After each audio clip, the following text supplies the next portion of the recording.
কলকাতায় যেদিন প্লাস্টিক ডিম বিক্রির অভিযোগে এক ব্যবসায়ীকে পুলিশ গ্রেফতার করলো, সেদিনই আবার জেলা থেকে উঠল প্লাস্টিকের ডিম বিক্রির একই অভিযোগ ৬৮ কিলোমিটার দূরে কালনায়।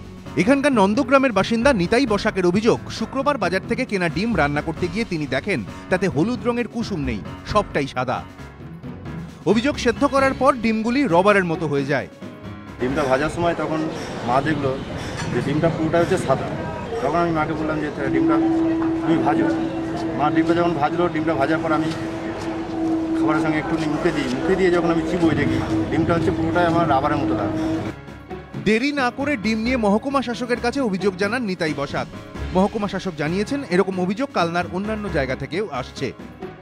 স্যাম্পলসগুলো সংগ্রহ করে আজকেই আমরা সিএমওএইচ দপ্তরে পাঠিয়ে দিচ্ছি এবং যেভাবে টেস্টের রিপোর্ট আসবে সেভাবে ব্যবস্থা নেওয়া হবে।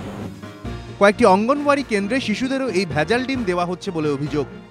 অঙ্গনওয়াড়ি স্কুলে গিয়ে দেখলাম যে মোটামুটি প্রায় আমাদের অঙ্গনওয়াড়ি সেন্টারে 40টা বাচ্চা পড়ে, তো তখন 10-12টা বাচ্চাকে ডিম দেওয়া হয়ে গেছে, তারা চলে গেছে বাড়ি।